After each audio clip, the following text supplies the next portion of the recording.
Coop Tour Day, and today I'm in Ohio here at Susan's farm, and she's going to give us a tour of her setup. And Susan, what kind of birds do you raise? I raise chickens and ducks as of right now, but I've had turkeys and I've had, of course, some meat birds also.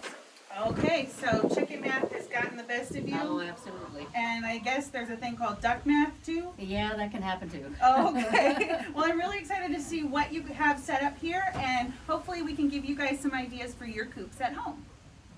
So it's typical Ohio. It's nice and windy. Fall has hit. I think our high is 60 degrees today, so I'm super grateful that this tour is indoors.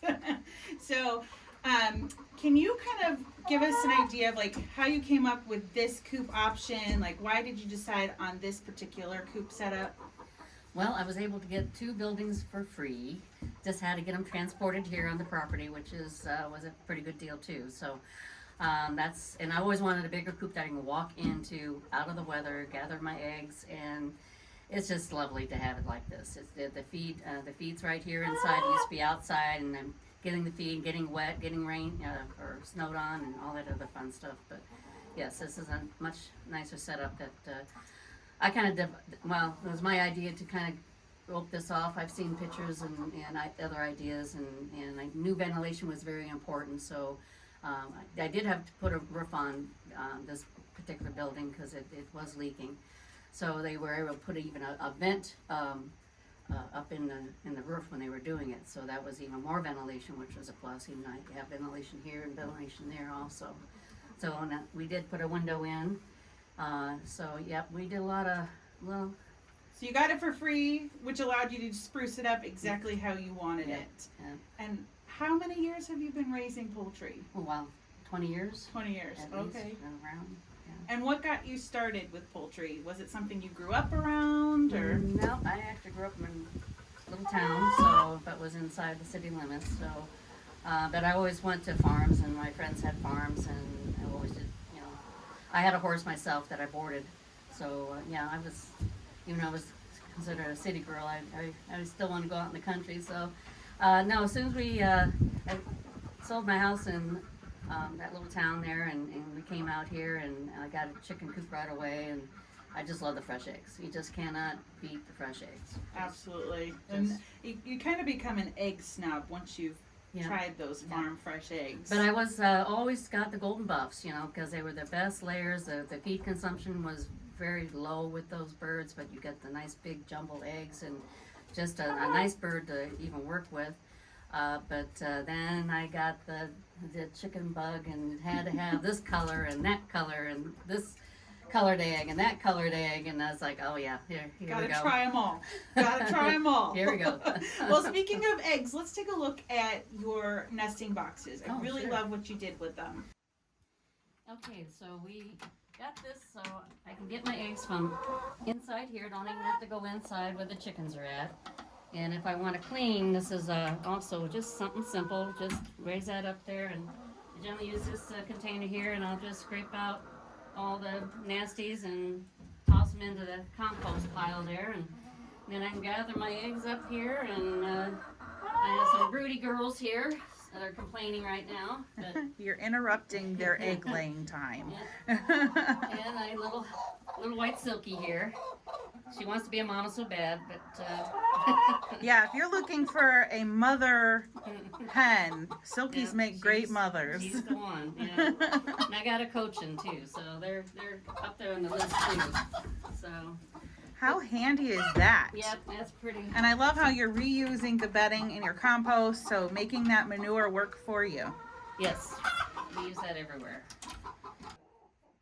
All right, Susan, and can I ask what that string is behind you there? Oh, the cable? Yeah, got cable with pulleys and everything that start here and go around there and come down there to the door. And it's another nice thing. I'm not outside doing this. I can just stand right here and open and close. Open and close the doors in or out. That's super handy. And now they're like, wait, no, don't trap us in. It's still sunny.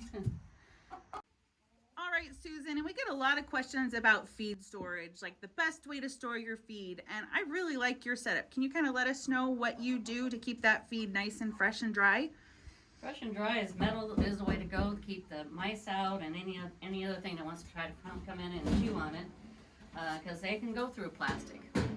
So, but I keep them dry like this and keep them sealed up, and I just love to having them like this. Like I said before, I could just take my feed and put it in there. I have the second storage over here that I also have 3 metal containers in there for my extra feed. And once again, that building is very dry, and I have no problems with mice or anything. And a good thing about the metal trash cans is it's very important to keep your feed out of the sunlight. Even if it's just a little bit of sunlight, that's a breeding ground for mold and will cause your feed to spoil. So keeping them in a dark, dry space is perfect. Yes. Okay, we're going into the now, and hopefully we won't get any escapees here.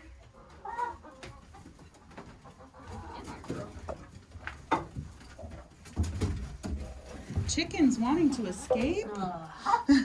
They like to go outside, that's for sure, but I know. There's my Lavender Orpington here. She's my big girl, and she's a good girl, aren't you? Yeah. She's Very, one of my older chickens. very sweet breed. Yes, they are. Very. And my husband just put in the electric, so we got all that.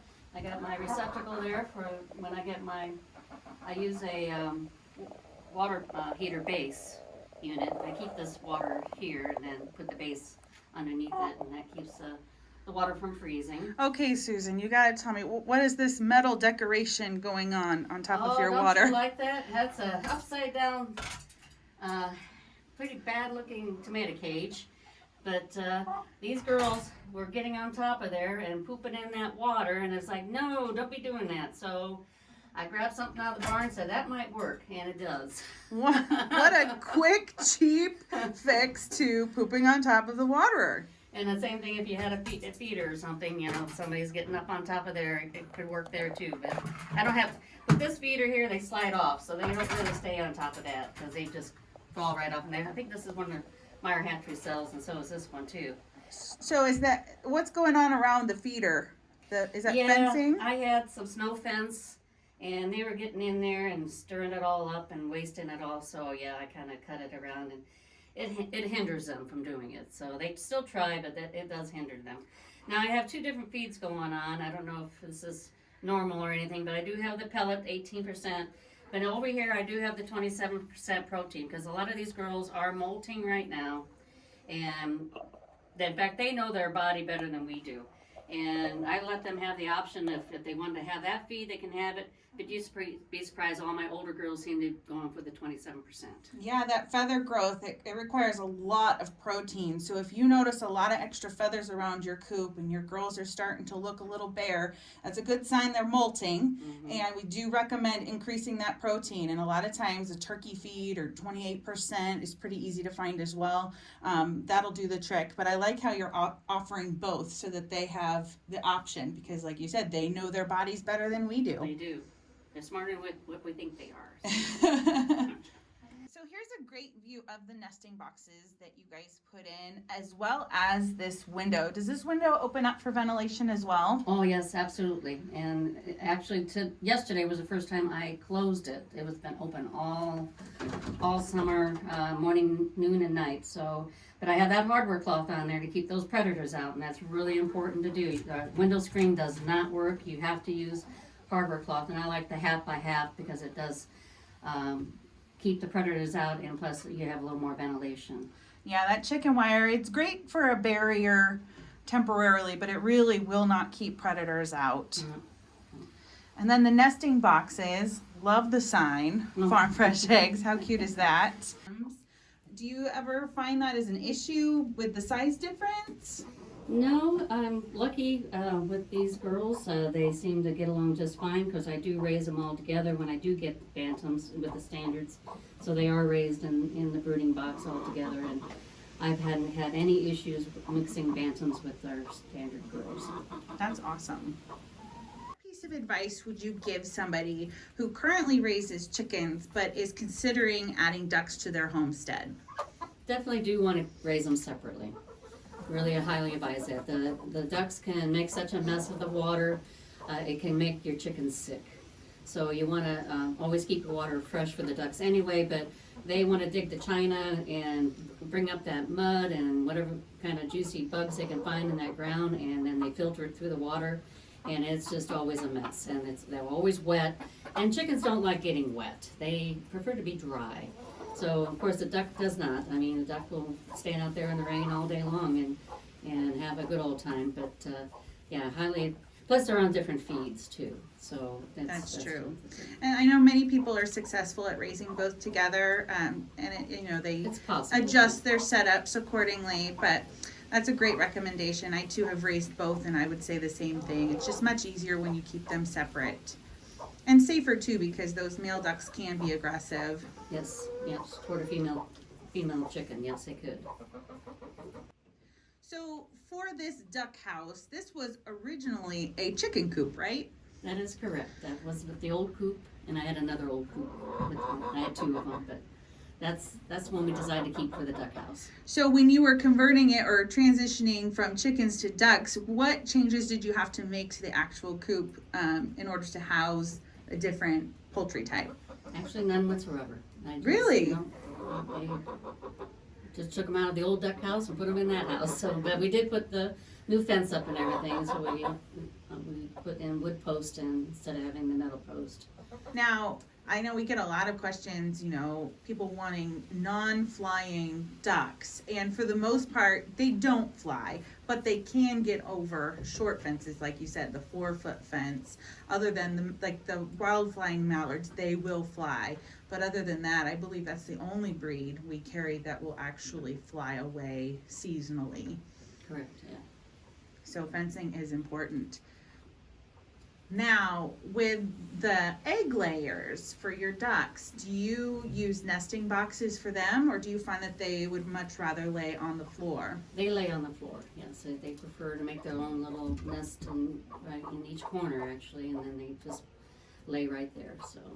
And in the winter, do you have to do any modifications to the coop area to keep them warmer, or do you find they're much hardier? They're hardier. I will get some straw for them now to nest, because they do stay on the ground. I'll shut that window that's in there and keep that window closed during the winter time. It does face west, so a lot of rain and wind can come that way. So that was poor design. That's why I'm glad this one's to the south, because that's a better design. But we had the coop in one area and then moved it to another area, so that's kind of threw off the window part on that part, but that's It what seems it to is. be a trend, though. There's no perfect coop setup. I feel like you're always just changing it as you go when the needs come up. There's just no perfect setup. We're always evolving, always changing. Now, I noticed that your water is not inside the duck area. Is there a reason for that? Oh, yes, there is. Yeah, they will make such a mess in there, and the bedding will get wet, and it's damp in there, and the floor will get damp, and then, of course, in the summertime, the flies can just be horrendous in there because it's not a good idea to have it in there. The water's always outside. In fact, I have a outside receptacle that I'll be plugging in. I have heated waterers that you fill up, I think about 1.5 gallons or something they are, and that's what the ducks will be using in the wintertime. So their swimming pool and other things will be going away, and they'll have to go outside to have a drink. And it's okay for them because they actually enjoy the cold more so than chickens. And one thing I want to point on, waterfowl, it is very important to always have water available deep enough to where they can get their bills into the water. So in the winter, if you have freezing temperatures, it can be really difficult to have a pond available to them unless you have one on your property that doesn't freeze. But it is important to always have something, using a large heated dog water bowl or one of those de-icers in a large bowl, just so that they can continue to get that bill wet. Absolutely, yes. They'll get sick if you don't let them. Yeah, and that helps them process that food, digest that food. It's very, very important for their health. That's one thing with the chickens too. I have ample water. I have water in the coop here, and I have 2 waterers out on the yard. And then for the ducks, I have 4 containers for the ducks. So I'm a big stern believer in plenty of water for your animals. So. Well, thank you so much, Susan, for giving us a tour of your setup. I hope that we have given you guys some ideas for your own setups at home, and we'll see you on the next Coop Tour.